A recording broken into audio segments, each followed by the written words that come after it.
let's hit it. Let's do it. All right, we're live on the YouTube. So welcome everybody. Thank you guys for coming and making time. I am beyond excited to see you all here. This is wonderful to see all the youth kiddos again. That's right. That's why we have you guys in the front, kind of. But also we're on YouTube. If you're on YouTube or in person, guys, I'm hoping that this is a little bit more informal than like a Sunday gathering. That's one of the reasons that I wanted to be on the floor. That way I could walk and pace a little bit instead of like official sermon style. Because if you guys have questions, seriously, shoot up a hand or just say so, because I'm hoping that this is interactive on some level. But our overall flow for this, particularly tonight, is that we're talking about middle schoolers zooming in on that 6th to 8th grade range. We have a whole lot of material to cover tonight, so we're going to be moving pretty quick.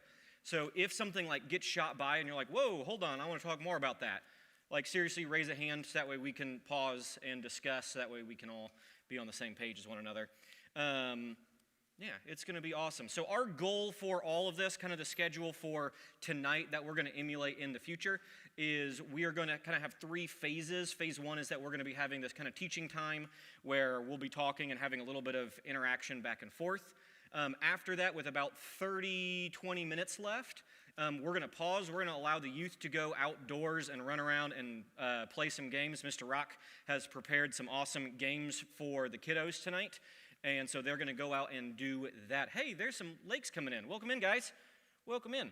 And so when they go outside, we're going to have 2 more like really quick succession phases here inside. We're going to do some conversations where we're just going to put some conversation questions up on the screen. I think tonight there's 6 of them that we'll walk through that hopefully you guys can give insights to one another. Just a typical, as the Jewish would call it, some yeshiva time. I'm going to stop teaching and just allow us all to be on the same level and just converse back and forth. After that, we're going to kind of have some take-home, some homework questions, if you will, that we're going to put on the screens that I'm going to encourage you to go home and talk with your spouse about these specific questions to gear them towards either your middle school students, or many of them are applicable to any youth age in the room. So we'll have a time of both of those that we're going to try to get through. So that's going to be the average flow. However, once we're done with kind of the main point, we'll pray. And if we're on the clock and you guys are like, hey, we kind of do need to bounce, feel free to bounce at any time or stay for as long as discussions stay for. I'm sure that the youth are not going to be mad if we go 15 minutes over and they get to hang out outside a little bit longer. So yeah, it'll be a good time. Any major questions before we start diving into content? I don't think so. No questions so far, but we'll get there. Also, I think I already mentioned this, but if you're on YouTube, type a comment, drop it in. It'll be great. So our goal tonight and moving forward for each of these is we're going to try to divide our segments of information into 3 phases. The first phase that we're going to do is understand. We want to understand how a youth is thinking in each mindset. We're not going into a lot of like specific, like this is what your youth will do in this stage, because every youth is different and unique, and that would be a discredit to all the awesome youth kids in here to think that they're all like little carbon copy clones of one another, right? Instead, we want to understand kind of the mental mindset of where each age group is, starting today with middle schoolers.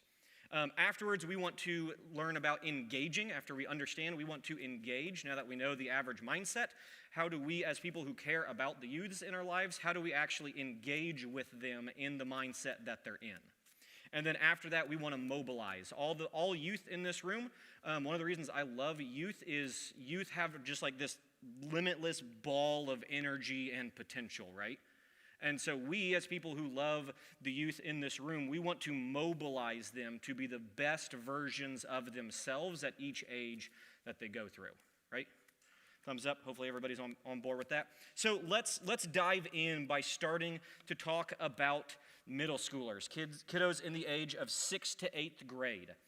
So the first thing that we need to understand is that our minds are kind of weird, right? All minds are weird. Our minds develop at a pace of 50 to 60 weeks. So every 50 to 60 weeks, everyone in here kind of gets a new mind. Our connection points changes, the way that we think develops, our brains enable us to have new skills. Literally from birth to when we die, every 50 to 60 weeks, we get a new brain. And so it coincides pretty easily with your age and school year, right? It's why it falls on the edge. 52 weeks to a year, 52 weeks till you go into the next school year, so 50 to 60 weeks. We can talk about each phase. That immediately is going to get thrown out the window. because middle schoolers are really weird. Sorry for all the middle schoolers in here. But at this phase your brain comes to a screaming halt on development. Instead, your brain is going to be stuck in the muck, in the mire for the next 140 to 200 weeks. Your brain development gets put on a major, major pause, literally for the good of your own survival. Your body is changing so much that your mind says, we're going to take a break. We're slowing down. How you guys are right now, it's how you guys are going to be for a while. So for the next 140 to 200 weeks, it gets paused. It's also why every middle schooler can seem so incredibly different. Take two kids who are the same age, both 12 years old, or can be on completely different spots on that 140 to 200 weeks of development. Some develop very quickly, and some seventh graders, you're like, man, they kind of act like high school students. And you're right, that's an average middle schooler.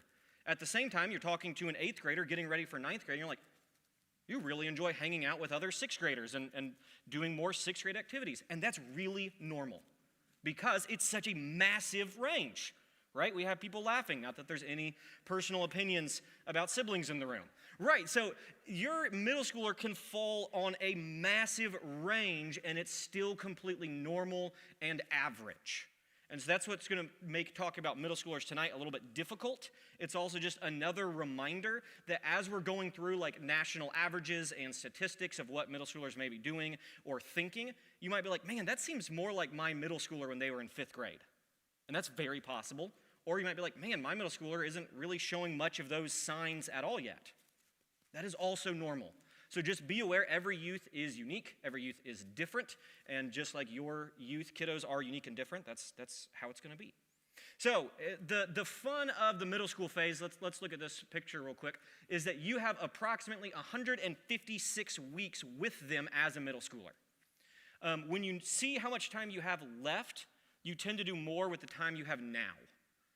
That's really humbling to me to think about because how your middle schooler is now, you will never have them like that ever again. When your youth is done being an 8th grader, they will never be an 8th grader again. You have 156 weeks with them as a middle schooler. So how do we engage with them? How do we understand them? How do we mobilize their potential as a middle schooler?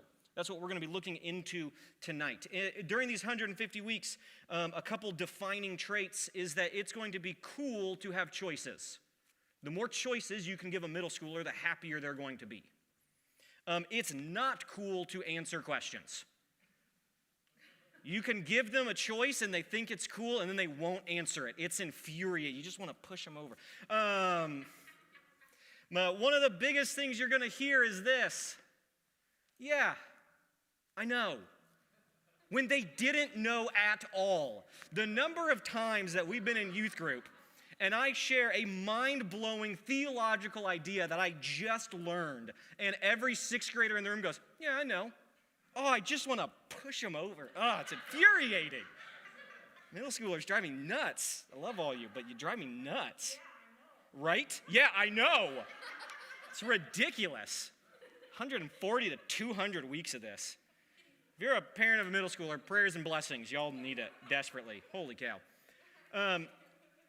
During these 156 weeks, approximately, you're going to hear them voice political opinions that they've never had before. And give them 5 days and they'll have new ones. That's normal. They're going to challenge pretty much every family view or belief that you have. And that's normal. Why can't I watch TV while we eat dinner? Why don't I have a cell phone? Why can't I be on social media? How come so-and-so's family is allowed to do this, but our family isn't allowed to do this? We're going to talk about why all that is happening. Just know that it's happening, right? Other thing that is very normal for middle schoolers to do is to find a social cause that they're passionate about, that they like really get lit up about. It's very normal for a middle schooler all of a sudden one day to really care about the rainforest. That doesn't make any sense, but they just do. But give them 20 days and they'll have another cause that they care just as passionately about. One of the best analogies for the middle school years is this, and the Lakes are going to understand this. Middle school years are a lot like a roller coaster. Seriously, for the next 140 to 200 week, your middle schooler is about to get on a roller coaster. And you as a parent just have to watch them get on the roller coaster, and they're going to take off. Now question, how much control do you have over what is happening on the roller coaster? Literally zero. But the important thing as parents for you to remember, how much control do they have over the roller coaster while they're on the roller coaster? Zero. As a middle schooler, they are at the complete whims of the roller coaster just as much as you as parents are. And they're going to be going through it. You're going to have to watch them going through it. And they'll be going up a hill thinking this is the easiest roller coaster in the world, and you're going to be screaming that there's a massive drop that's about to happen, and they're not going to see it till the drop hits. And then another time, they're going to get ready for a loop, and you're going to be freaking about how dangerous it is, and the youth is going to hit it, and they're going to think it's a great and fun time. So just know that you guys are both watching an experience from completely different viewpoints.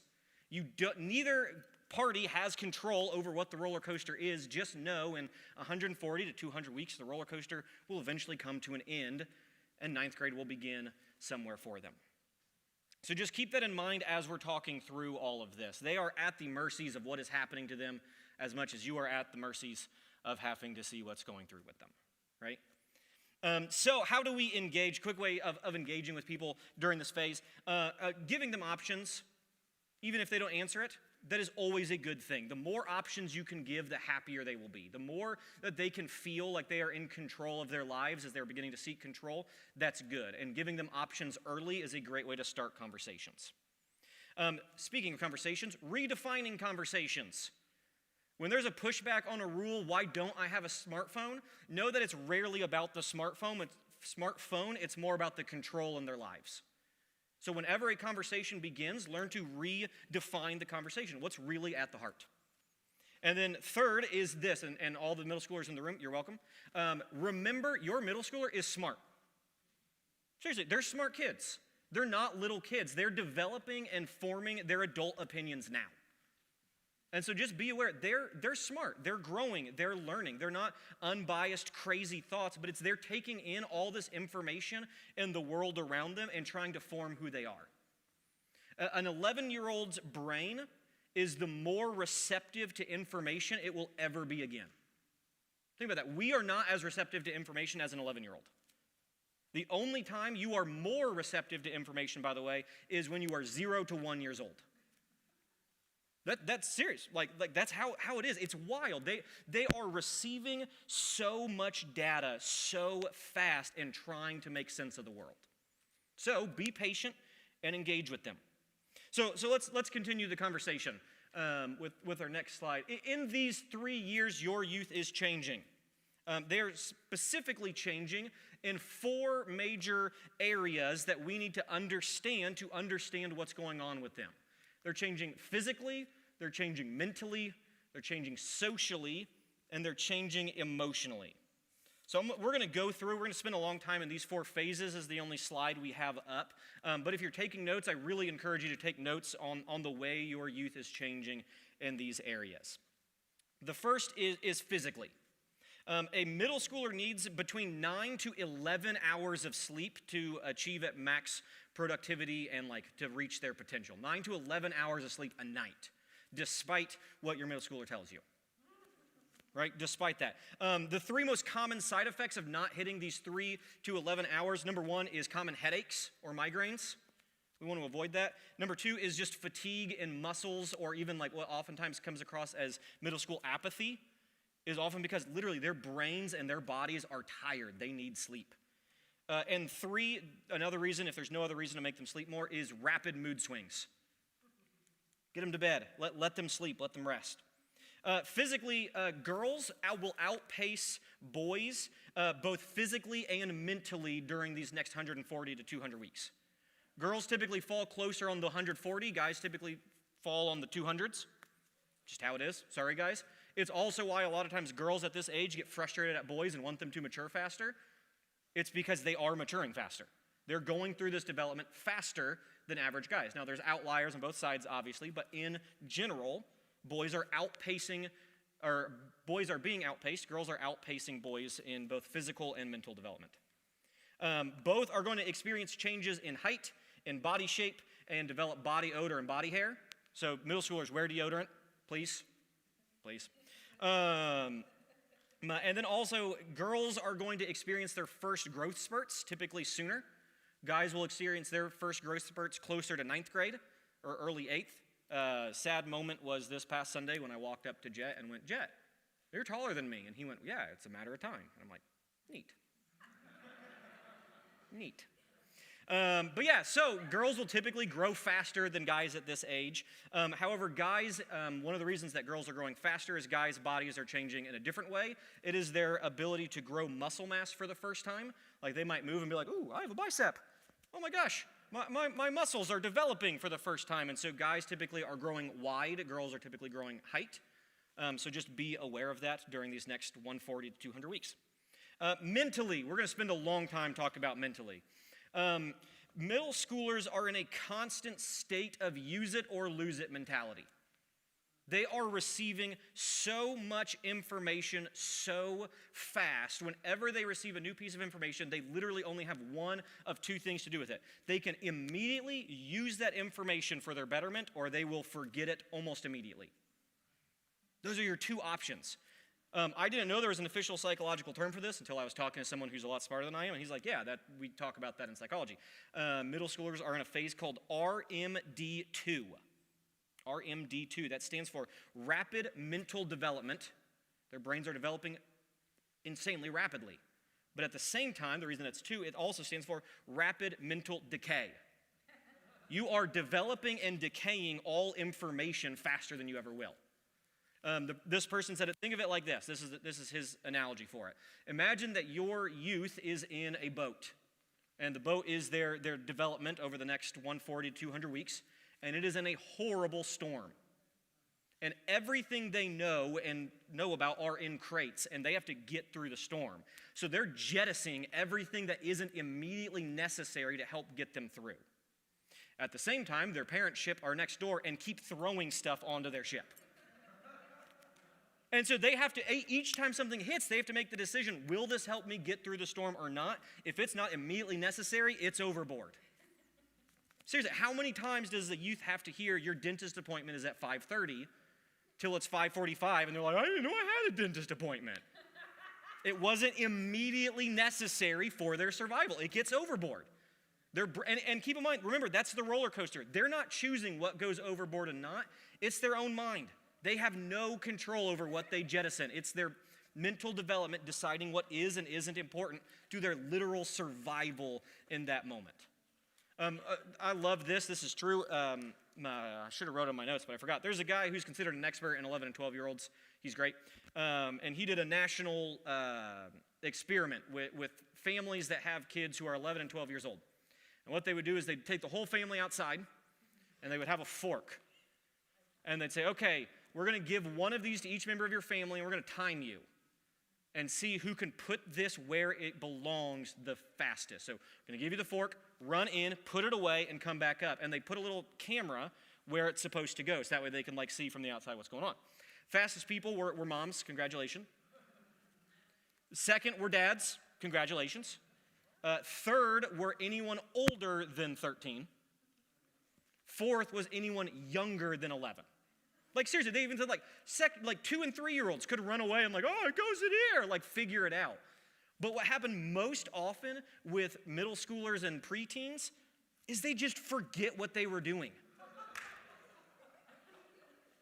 They'd get the fork and they'd be waiting, and they said the time limit was an hour.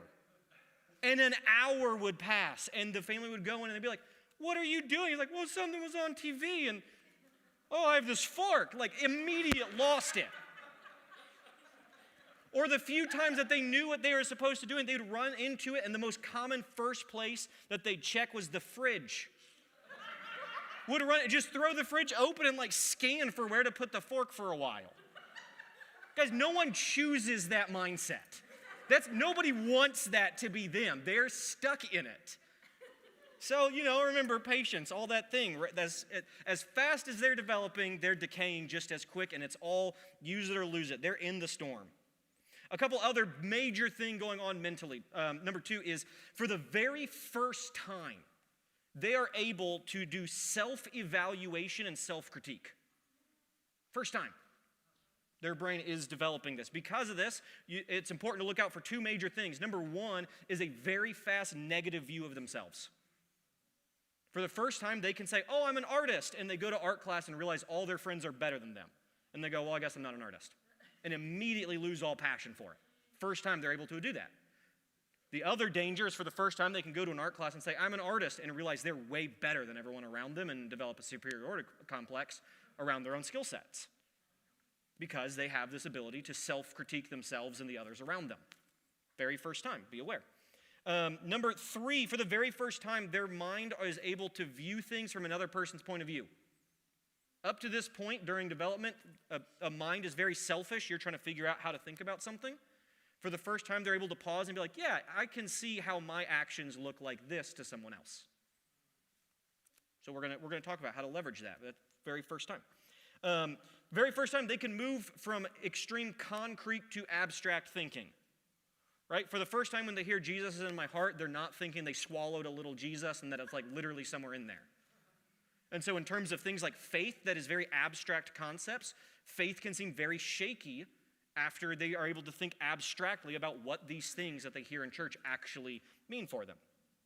Abstract thinking. Number five, if you didn't know this, a middle schooler will enjoy forming and sharing opinions. Yep. First time, like they are going to be able to form their own opinions. They're not just thinking like, well, what do my parents think about this? That's what I think about this. For the first time they hear parents think about this, well then what do I actually think? They're beginning to form and share their opinions. Other thing, number six, this is fascinating, is for the first time they're able to organize. Did you know that up to this point your brain doesn't think about how to organize idea, both literal, like how do I organize my room? How do I organize a locker? For some reason that seems really important to a sixth grader who has a locker. What magnets are in there? What does my room look like? How do I keep my things? But they can also organize thoughts, ideas, and begin to develop like mental organization of information. Mentally, they are changing.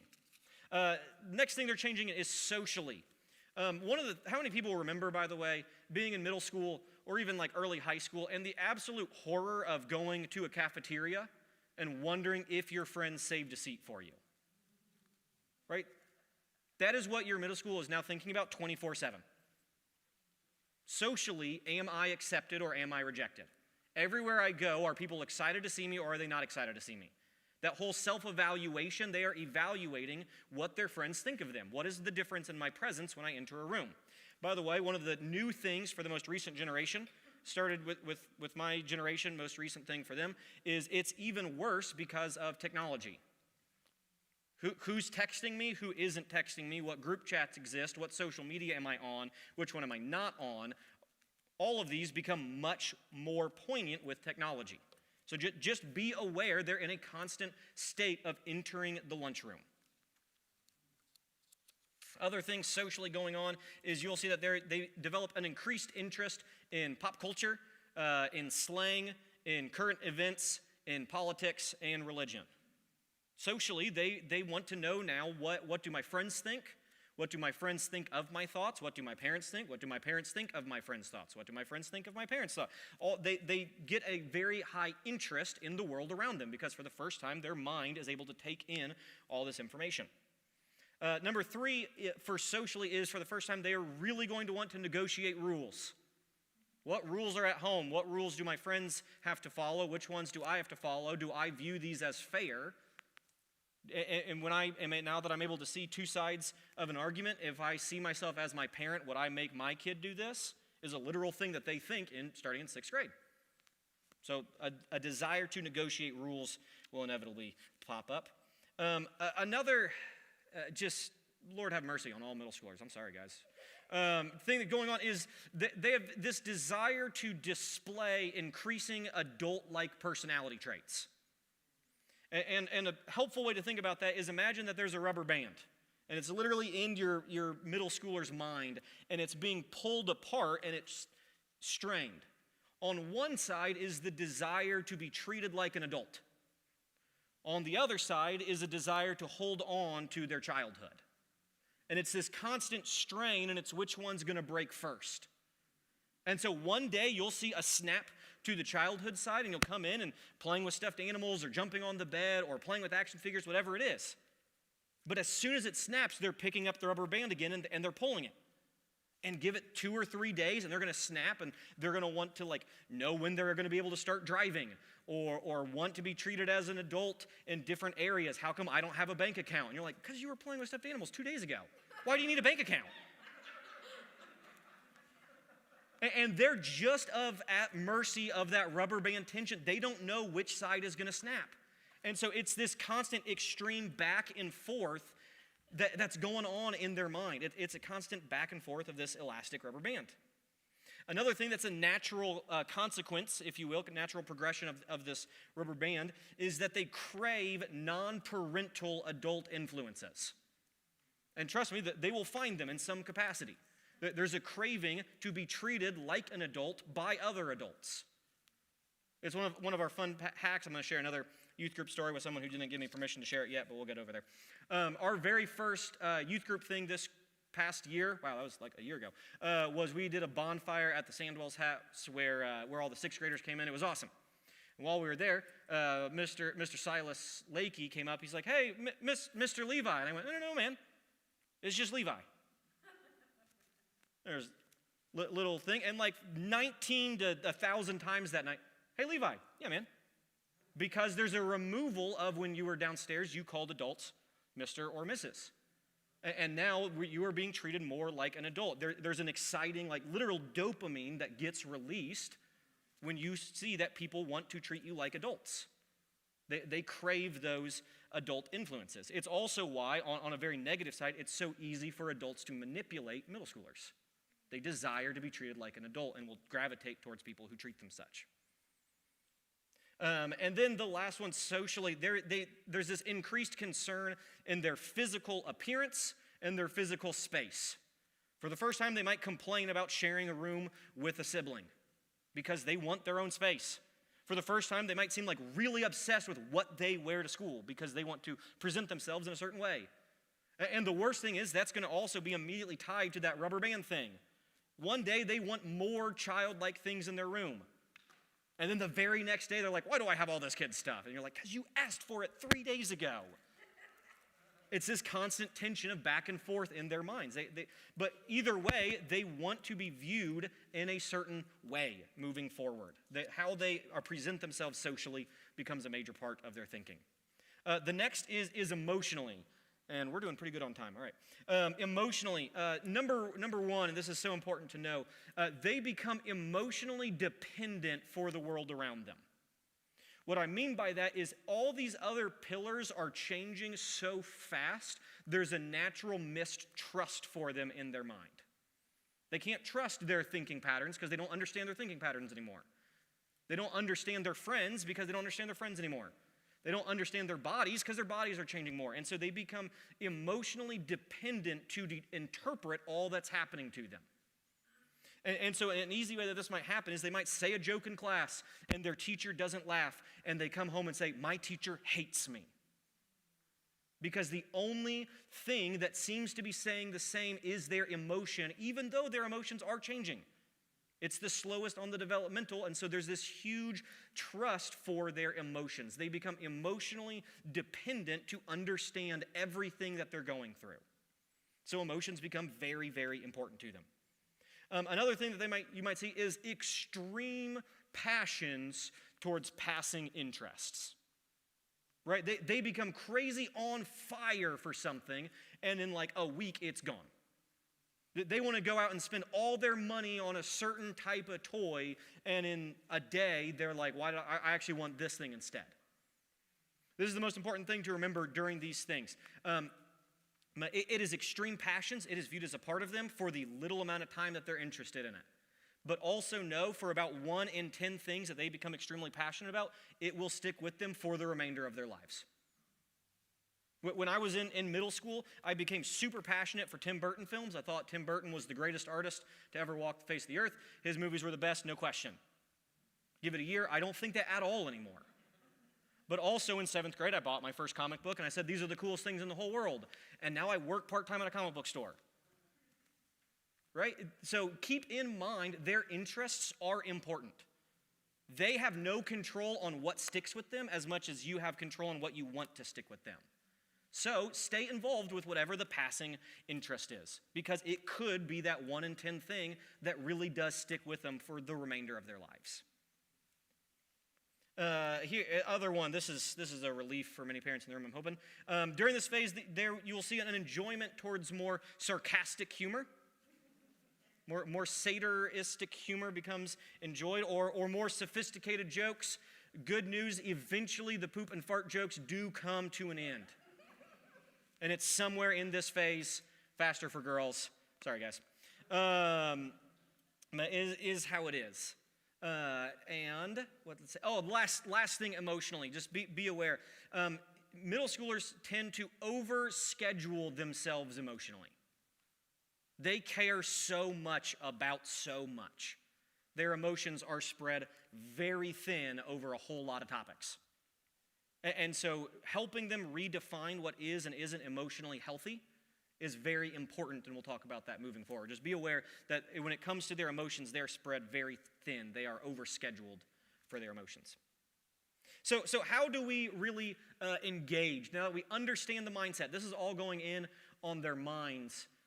We might have another slide. If not, there are 6 things that every middle schooler is going to need. So this is how we engage with them. I'm also going to take a drink of water. I hope that's all right with everyone. Is there any questions while I take a quick drink? Anything that anybody wants redefined? I knew I was just so good at this. Crystal clear. Easiest thing in the whole world. But yeah, so there's 6 things every middle schooler needs. The first thing is this. Every middle schooler needs love to give them a sense of worth. Remember how harsh they're going to be about themselves and comparing themselves to others. Love becomes extremely important during this phase. Your middle schooler is asking themselves one major question for the next 140 to 200 weeks. Whether they're aware that they're asking it or not, it is a huge pressing question in their mind, and it's, who do I want to be? It's what stems out so many of their interests, so many of their passions, why they view certain things the way that they are. They are in this search to discover, who do I want to be? For the first time, I can really view myself as me. I'm not an extension of my family. I feel like an individual. Who do I want to be? Middle schoolers love and enjoy setting personal goals for themselves. Whether that's academic goals, physical goals, art goals, whatever it is, there's this love in middle schoolers to set personal goals. They oftentimes don't even tell other people about it. It also is one of the reasons that mood swings can seem so fast, is they have this goal in their head that they didn't meet. And so be aware that they are constantly setting new goals for themselves. The other big issue with this is that their ambition towards their goals will most often outweigh their ability to understand or find practical ways to meet their goals. They have this goal in mind, but they have no idea how to get there. Personal example, I was in 8th-ish grade when the first Thor movie came out.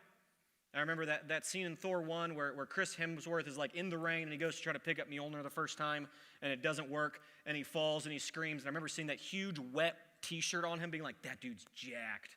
I want that so bad. And so I decided that was like my new goal. I wanted to look like that scene. And so I would ride my bike for hours as if riding bike would add weight and not lose weight, right? And then I'd go to a playground and do push-ups and hang upside down and do crunches and stuff as if all that isn't a slimming, not bulking effect. I had no idea how to get that. I just knew I wanted it and would spend hours trying to accomplish it, even though I was moving in the completely opposite direction. So just be aware, your middle schooler, one of the things that's awesome about them, they are ambitious. They are setting constant goals. The issue is they don't know the practical steps on how to move towards them. The other thing is that they are extremely eager to prove to themselves that they are significant. They want to feel significant. They are individualistic for the first time. Whether that's through academic work or anything else, there's this desire of significance. And so how do we engage with them in this step? The number one thing, guys, more than anything else, is we need to always respond by affirming their personal journey. Whatever that journey is, we affirm it. One of the best things that you can say, if you're taking notes, I encourage you to write this, is by saying you can make a difference at blank by blank. You can make a difference at home by doing this. You can make a difference at school by blank. Learning where is your youth spending time in their search for significance is important. We need to affirm them. The other thing is, in order to affirm, we have to make time to learn. If we don't know what their interests are, we can't affirm them as they move forward. My personal example again, my dad never affirmed me for completing my comic book collection. Not his interest. And that's okay. But, I would get excited. I'm like, oh, I finally found this one rare thing. It's like, neato. Oh. The feeling of significance was lost. And so, learning what are they actually passionate in, even if it feels like it's only 3 days long. But what is their passion for those 3 days? How can I affirm them in this phase? The other thing is affirming your middle schooler requires paying attention to their immediate interests. And so asking yourself the question, what does my middle schooler enjoy right now, should be a regular question. Well, 2 days ago they enjoyed this. Dude, they may be over it. That was a full 48 hours ago. You can't expect them to like it for that long.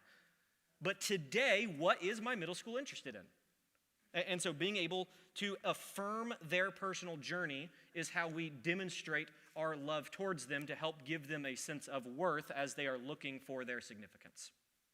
The next thing that they need is this. They need stories to give them a bigger perspective. They are understanding the world at a new rate. They can see the world at a new rate. And so they may not naturally crave stories, but we need to provide stories for them to see the world beyond themselves. So this is just a quick list. Here are 10 incredible book series with really small print. Did that on purpose. That you can share with your middle schooler. I'm going to run through these really quick. Harry Potter by J.K. Rowling, one of my favorite. Chronicles of Narnia by C.S. Lewis. The Boy in the Striped Pajamas, if you don't know, that's a World War II story about a middle schooler finding another middle schooler who is in the Holocaust. It's a great, horrible story for them. Fahrenheit 451, kind of a post-apocalyptic story. The Giver. I'm hearing some like, oh, yeah. A lot of these, by the way, are on school required reading lists. This is a list made by teachers. The Hunger Games. The Call of the Wild, Percy Jackson, who I literally just saw Nick? You're not Nick. Who are you? Luke? Yeah, that's who you are. Who I literally just saw Luke was reading, one of the Rick Riordan books. Those are great. The Absolute True Diary of a Part-Time Indian is a great book about the first time a Native American middle schooler leaves the reservation and experiences the white world. It's fascinating. And then Bud, Not Buddy is a fictional story about a boy in and out of foster care his whole life. All set in middle school. This gives them a greater perspective and allows you to engage in conversations. One of the other things, here's a quick hack if you didn't know this about the best middle school stories, is if you didn't know, middle school stories are intentionally written with a very vague protagonist. If you never knew that. Because a middle schooler will naturally insert themselves into a story. And the more descriptions a protagonist has, the harder it is to do that. And so, even on that first example, Harry Potter is defined by what he does, not who he is. Versus Hermione and Ron are very detailed in their descriptions. It allows a middle schooler to enter the world of Harry Potter and have friends like Ron and Hermione. And so it engages their natural kind of selfish mental development. They put themselves into the story. It's also why there's a huge craze in current middle school trends of watching Japanese anime, if you didn't know, because that's something that Japan has understood for a very long time. And almost every anime protagonist is extremely vague, even down to how they draw the character. It's meant to be for a youth to put themselves into that location, into that story, and experience a bigger world. So just be aware, stories with vague protagonists, and also when your youth are reading stories, they are putting themselves into the story and they are experiencing a bigger world. Stories are very important. The next thing is work to give them significance. Sorry, middle schoolers. But work gives significance. Like we talked about, there's a search for significance. This is one way that we can hack into this phase. A couple things that we can put some new skills into practical use. Doing homework independently means grades may hurt, but that's helpful for their development. Non-hovering parents during homework. Using tools they used not to be allowed to use, like power tools or kitchen knives. Physical things that they used not to be allowed to use, saying, hey, we're going to learn how to use these tools. Help shop for groceries and giving them choices over the food they eat, especially if you're packing lunches and sending them to school. Grocery shopping from when I was a middle schooler to this day is one of my least favorite things of all time. I hate it. But I hated it a little bit less when I got to make a choice, even though I went, I don't care. Okay, push you over. You're eating fruit gummies. Where are we at here? Encouraging them to develop new skills like sports, music, debate, things of such nature are going to be really great for middle schoolers. Physical things that they can see themselves progress in. You can tell when your music sounds better. Remember, they have that whole self-evaluation, self-critique. They can see their skills growing, and it makes them feel better about themselves. Last one is independent multi-step chores around the house. For the first time, their brain is learning how to do multiple steps at a time. And so giving them things that require the multiple steps. Great one is like doing laundry. This is how you put your clothes in. This is how you fill this up. This is how you turn this on. All these different things helps encourage the mental development at home. Multi-step. And then this is the biggest one that I'm going to encourage you guys as parents to do. When you sign a chore over to your middle schooler, it's hands off. Once you've taught them how to do it, let them suffer consequences of doing it poorly. If they bleach their shirt for the first time, sorry, man, let's get you a new shirt, but let's remember the lesson. Nothing will kill a middle schooler's feeling of independence like you immediately rescuing in and fixing the mistake. Because it communicates this isn't really my chore. I don't really have to do it or know how to do it. My parent will do it for me. So giving them a chore at home that they are responsible for doing is a very good thing for their development. Next thing they need, fun. Middle schoolers need fun. Fun, it gives them connection. In a world where they're feeling more and more isolated, connection is super important. In this age, little helpful hint, in this age, guys respond to side-by-side activities. Girls respond with face-to-face activities as the norm. However, this age is super important because they need both, and after middle school, they immediately become less receptive to one. It's why there are some adult men that you sit down with and you can't seem to have a normal conversation over a cup of coffee. They never learned face-to-face connection. And there are some people that are like, hey, let's go do this thing together. They have no interest or desire, or there seems to be a disconnect because in middle school, they never really learned the importance of connecting in a different way. So even though guys will naturally gravitate to side, girls will naturally gravitate face to face, it is important to implement both types of activities during your development. Couple quick ideas on that. Number one, when it comes to giving fun, is share things that you actually enjoy as parents. Seriously, put Candyland away. Don't bring it back out because it's miserable to play. Sorry, Luke. But if you don't enjoy the activity, your middle schooler will tell. They can see things beyond themselves now. And they're going to think that they're a burden on you having a good time. And that's not what you want to communicate. If you are not going to enjoy it, don't invite a middle schooler to do it as a fun activity.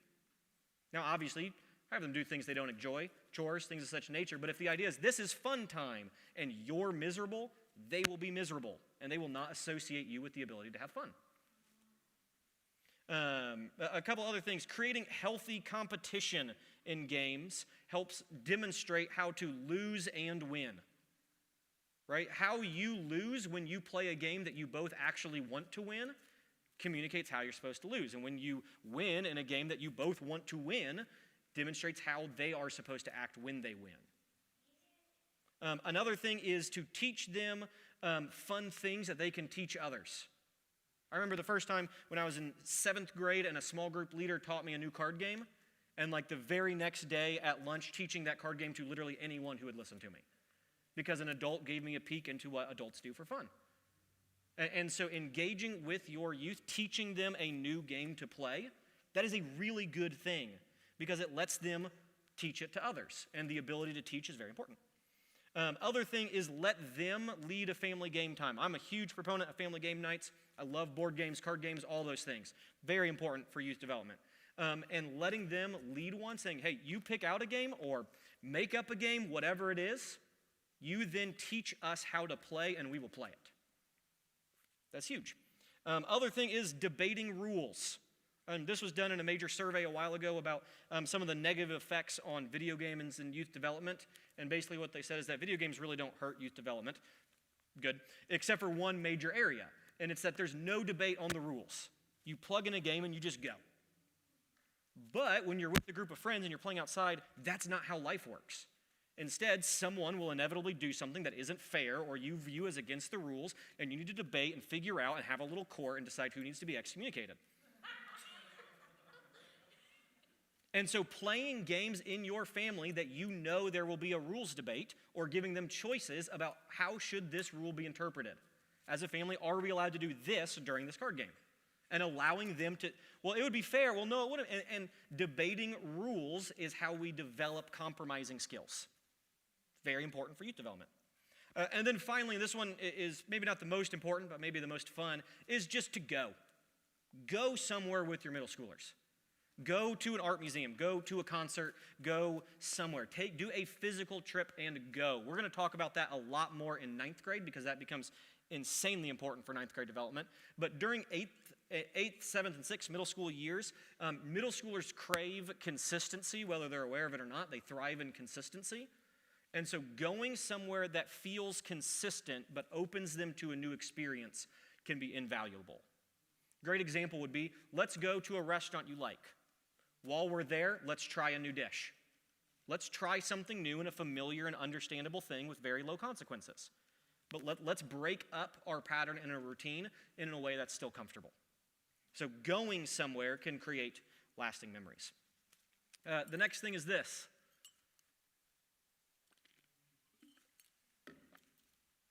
And it is tribes to give them belonging. Important thing to remember is that middle schoolers, most of their lives are predetermined. They have very little say in their day-to-day activities.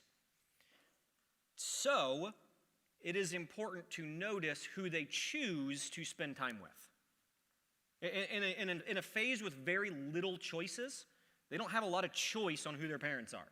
Whoever you're sitting with, that's who you got. But your friends, you have a choice in.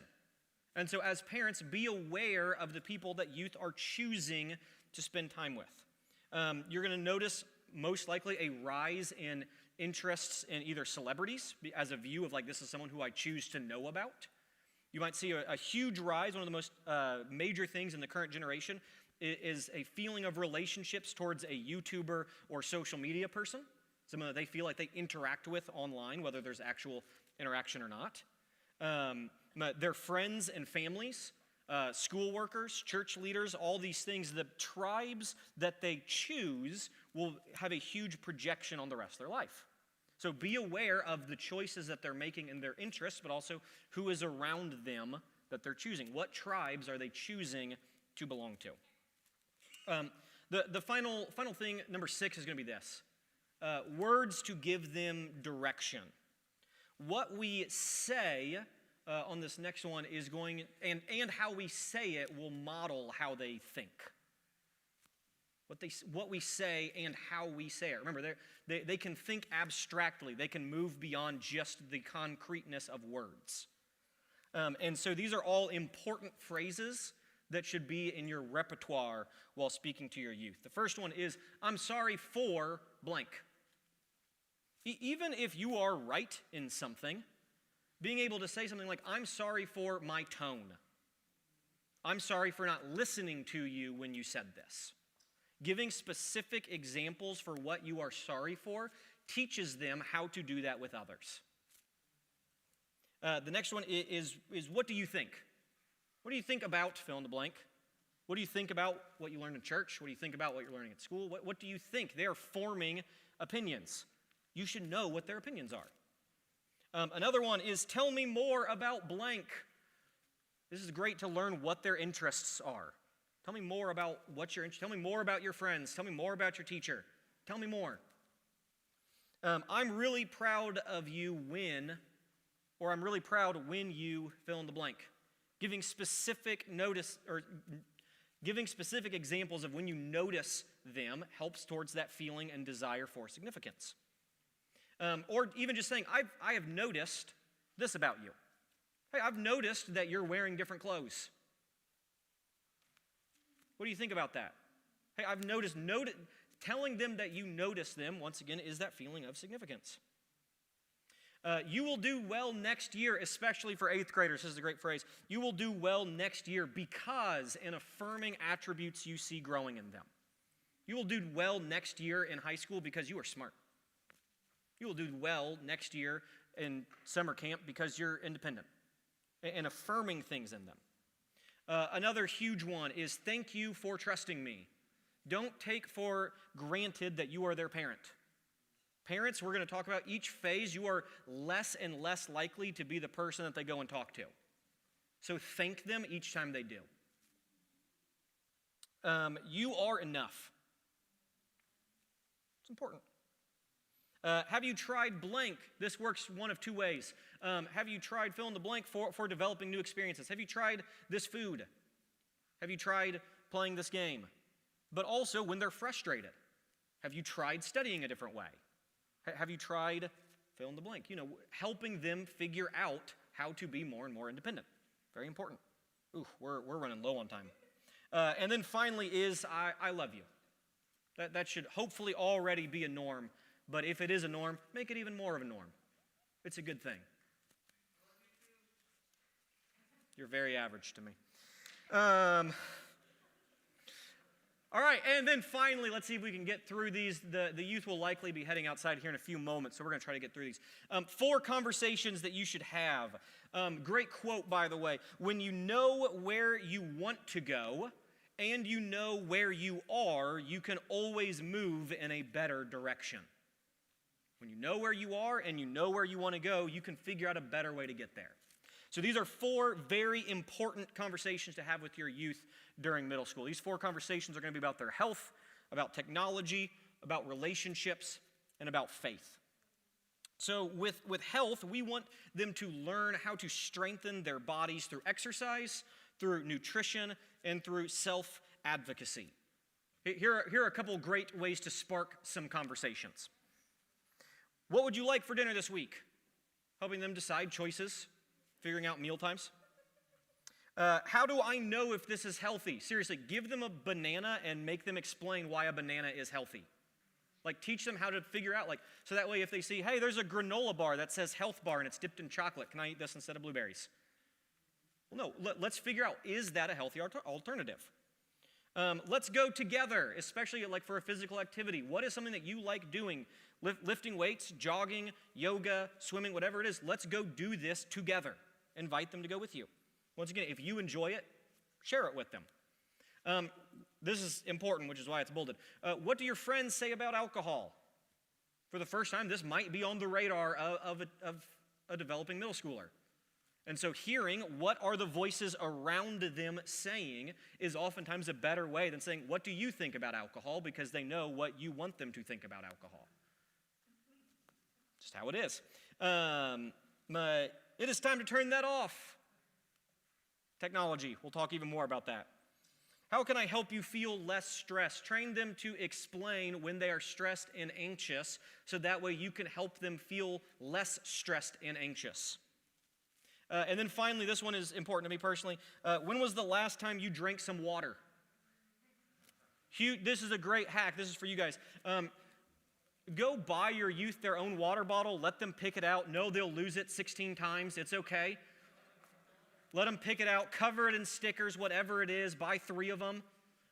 Because very few middle schoolers, according to doctors, less than 70% of middle schoolers are drinking enough water. That also develops into how they physically are, their stress levels, their anxiety levels. Water is one of the number 1 anxiety relievers, especially during school, because when you take a drink of water, it forces you to pause during a test. recollect yourself. It forces your breathing to re-regulate. Drinking water is exceptionally important. So if your youth doesn't have their own water bottle, go out and get one. Next one, and we're not going to go to the slide yet, but next conversation is going to be about relationships. Couple quick statistics we're going to throw out there about all kinds of relationships.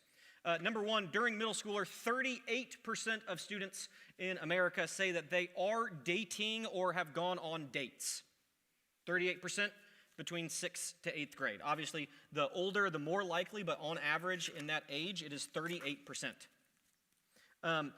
11 years old is the average age for some form of explicit online exposure. 11-year-old, somewhere in that phase. Approximately 20% of boys will explore further online compared to approximately 14% of girls. And then this is the most important statistic.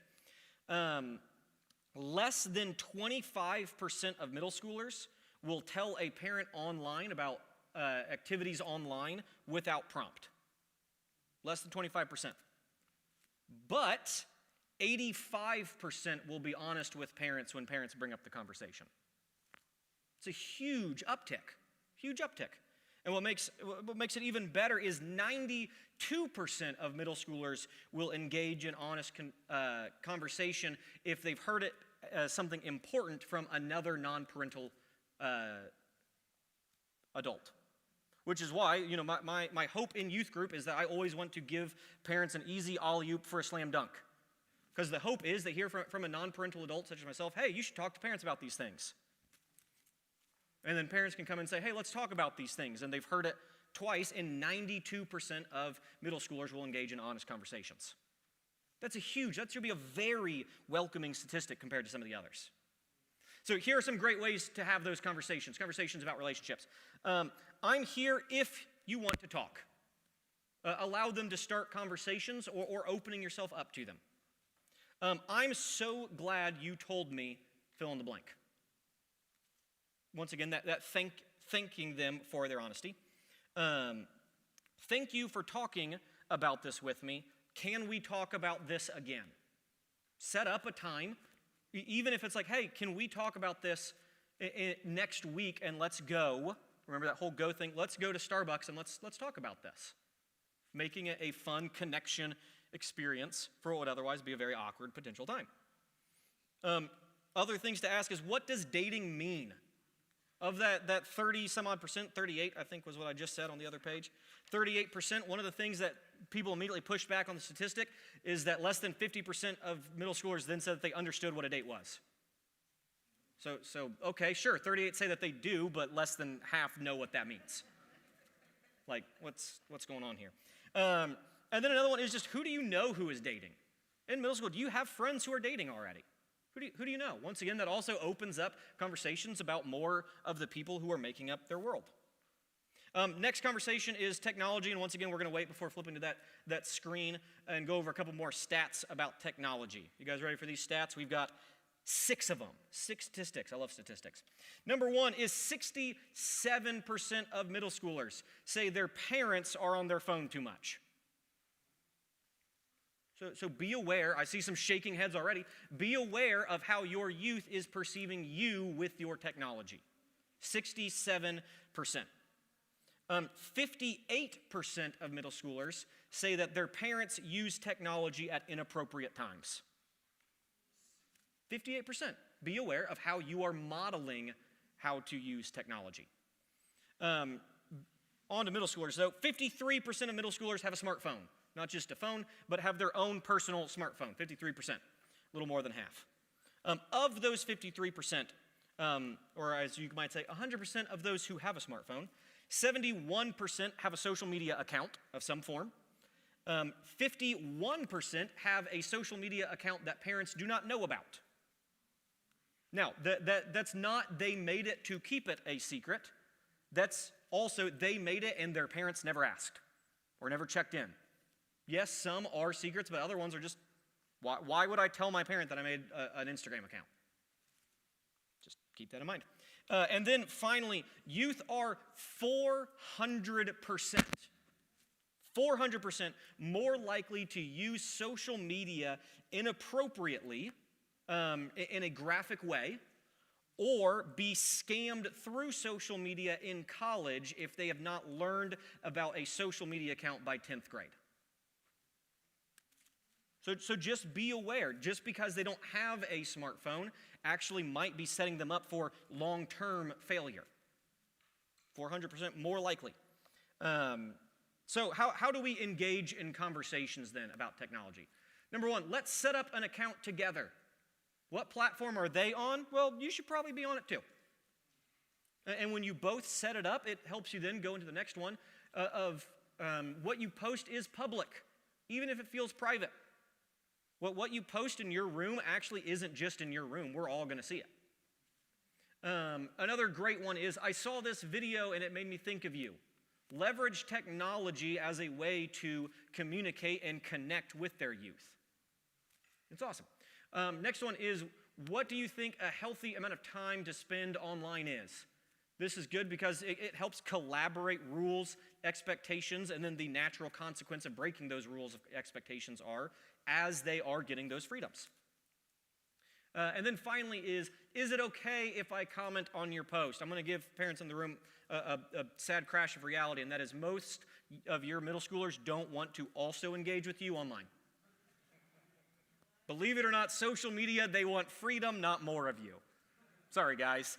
So, in seriousness, this is a great question to ask of like, hey, you posted this picture. Is it okay if I comment on it? Gives them that feeling of adulthood. This is my stuff.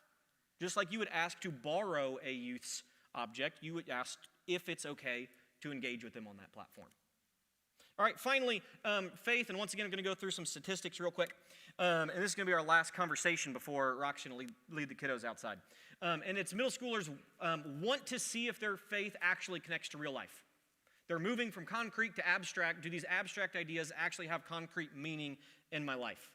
63% of middle schoolers attend a, quote, religious group. That can be church, Young Life, Fellowship of Christian Athletes. 63% say that they attend some form of religious group. 39% of middle schoolers say that they pray independently. We take that. 26% say that they would invite a friend or were seen inviting a friend to a religious activity. And slightly less than 8% of middle schoolers actually say that they read scripture independently.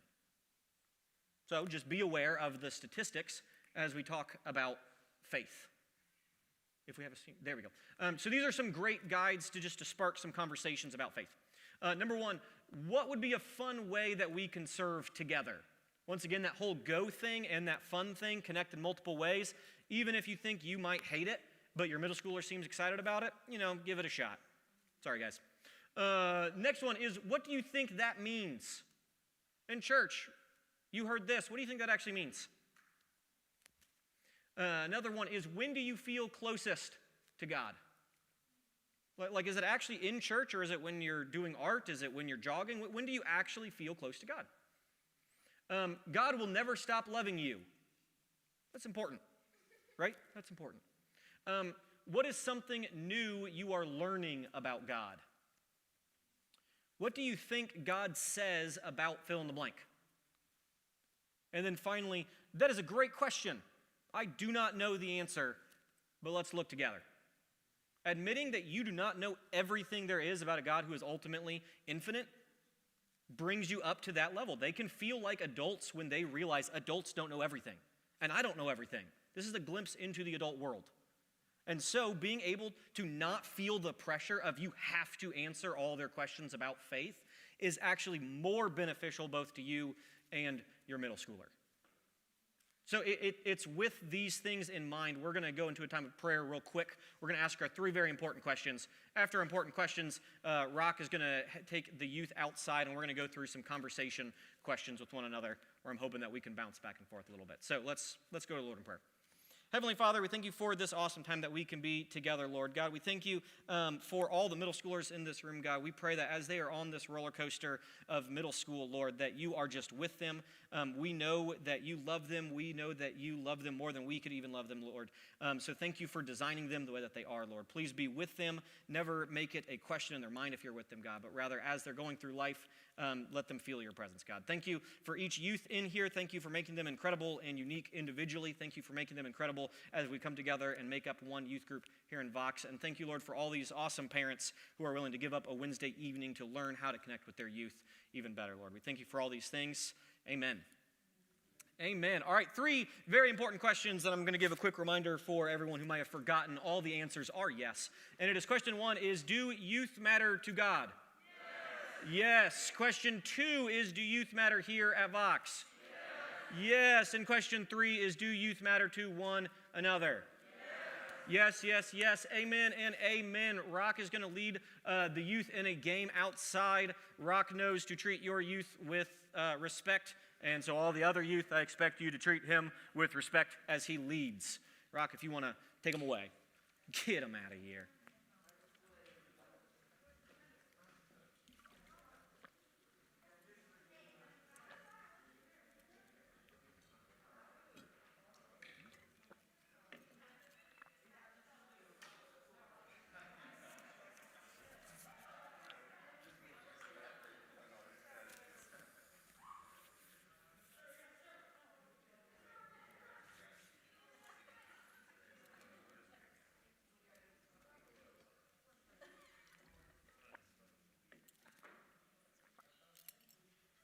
Oh, alrighty, friends. Hopefully that was engaging, at least a little bit. So we're going to go through a couple conversation questions that I would just love y'all's feedback on and y'all's feedback to one another, especially if you have had a youth go through everything that we just talked about, to help give insight possibly for those who still have youth that are going through what we just talked about. So let's begin. I would love just to see this. I thought I made slides for the conversation. There we go. Question 1, what's something that stood out to you? This is a pretty easy one, but what's something that maybe stood out that you didn't know before?